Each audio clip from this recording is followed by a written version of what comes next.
जगत जननी माता की जय हो। आज इस वीडियो में दुर्गा सप्तशती का तीसरा अध्याय आप सभी को सुनाऊंगी। इसमें हम बात करेंगे कि सेनापतियों सहित महिषासुर का वध। तो जैसा कि महर्षि मेध ने कहा, जब महिषासुर की सेना नष्ट होती देखकर उस सेना का सेनापति चिक्षुर क्रोध से भर देवी के साथ युद्ध करने के लिए आगे बढ़ा।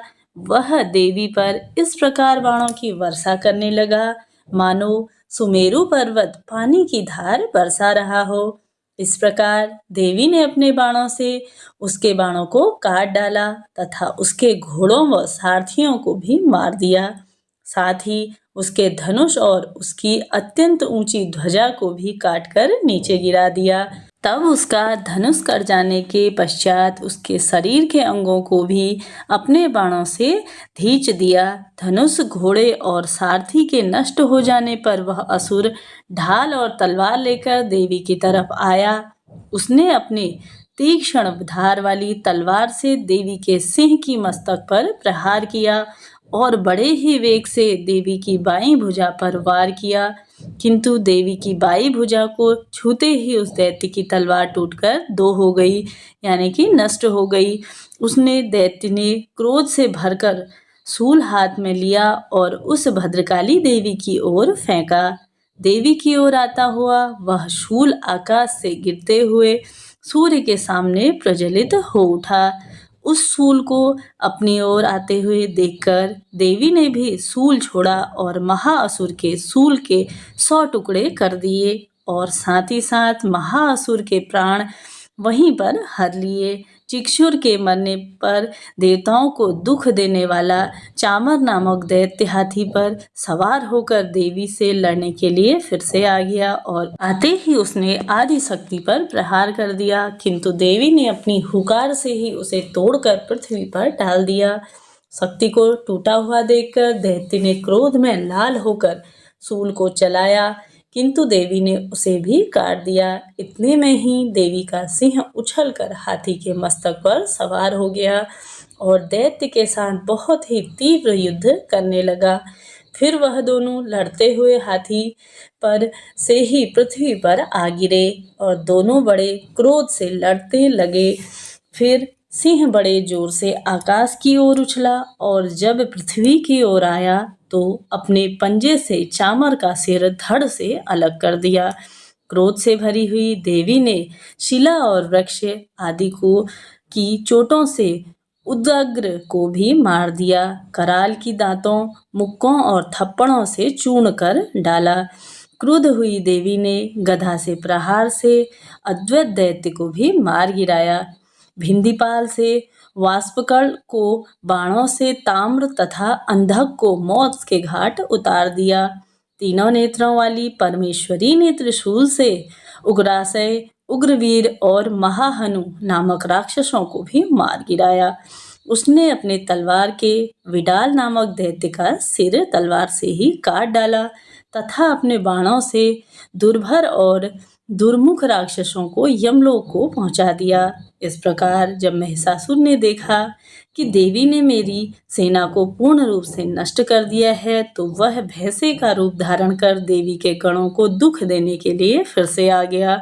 उन गणों में कितनों को उसके मुख से प्रवाह से, कितनों को खुरों से, कितनों को पूंछ से, कितनों को सींगों से, बहुतों को दौड़ने के वेग से, अनेकों को सिंहनाद से, कितनों को चक्कर देकर और कितनों को श्वास वायु में झोंके से पृथ्वी पर उसने गिरा दिया। वह दैत्य इस प्रकार गणों की सेना को गिरा देवी के सिंह को मारने के लिए दौड़ पड़ा। इस पर देवी को बड़ा ही गुस्सा आया। उधर दैत्य भी क्रोध से भरकर धरती को खुरों से खोदने लगा तथा सिंहों से पर्वतों को उखाड़ उखाड़ कर धरती पर फेंकने लगा। अब महिषासुर के वेग से चक्कर देने के कारण पृथ्वी क्षुब्ध होकर फटने लगी। उसकी पूंछ से टकराकर समुद्र चारों ओर फैलने लगा।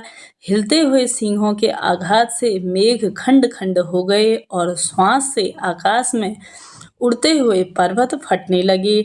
इस तरह क्रोधों से भरे हुए राक्षस को देख चंडिका को भी क्रोध आ गया और वह उसे मारने के लिए क्रोध से भर गई। देवी ने पांस फेंककर दैत्य को बांध लिया और उसने बच जाने पर दैत्य का रूप त्याग दिया और सिंह का रूप बना दिया।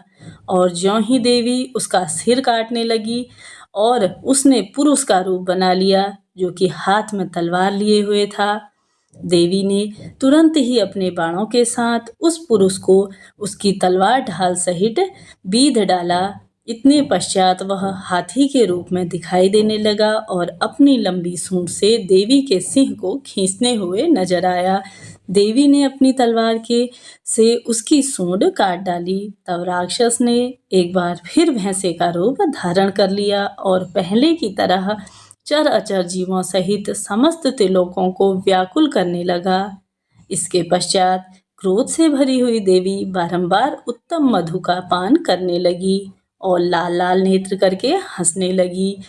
तभी उधर बलवीर तथा मद से क्रुद्ध हुआ दैत्य भी गरजने लगा।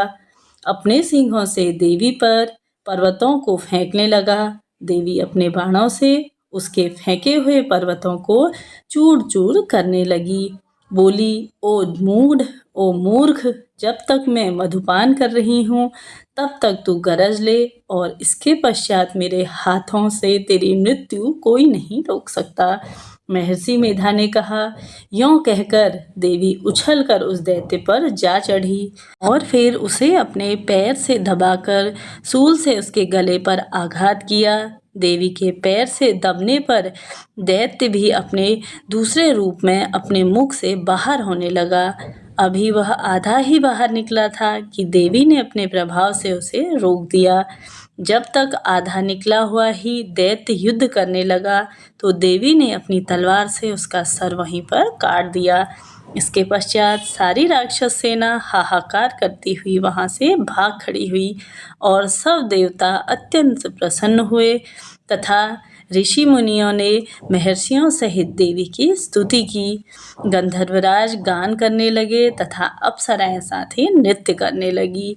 श्री मार्कंडेय पुराणे सर्ववीर के महात्मने देवी महात्मने महिषासुरोवधः नामः तृतीयो अध्यायः संपूर्णम, यानी कि तृतीय अध्याय यहीं पर ही देवी स्तुति का समाप्त होता है। इसमें आपने पढ़ा कि महिषासुर का वध माता ने किस प्रकार से किया। अब हम कल यानी कि चौथे दिन पढ़ेंगे।